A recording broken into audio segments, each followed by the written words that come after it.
Hi, எல்லோருக்கும் வணக்கம். இந்த பாத்திரம் என்னன்னு உங்களுக்கு தெரியல, இது நீங்கள் யாருமே பார்த்துருக்க மாட்டீங்க.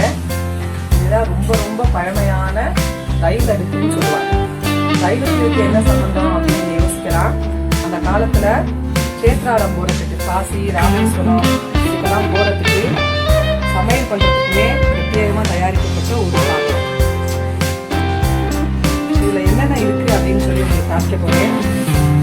பார்த்தாலே உங்களுக்கு ஆச்சரியமா இருக்கும். ஃபர்ஸ்ட் ஏதாவது ஒரு காய் பண்றதுக்குள்ள 2 அகலமான பாத்திரம். அடுத்து இதை சிப்பல் அப்படின்னு சொல்லுவாங்க. இந்த சிப்பல் எதுக்குன்னா சாதம் வடிக்கிறதுக்கு, கஞ்சி வடிக்கிறதுக்கு, அடுத்து காய் வதக்கிறதுக்கு ஒரு சின்ன இழுப்பச்சட்டி, அடுத்து தவறான்னு சொல்றது காப்பி ஆக்குறதுக்கு, அடுத்து சின்னதாக ஒரு பாத்திரம்,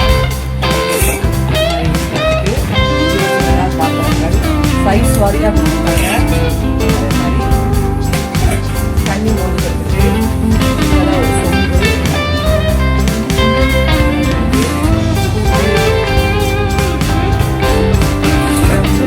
சின்ன கல்யாணமே செஞ்சுருக்காங்க.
கேள்விப்பட்டிருக்கீங்க. 14-1 அப்படிங்கிறது இதுதான்.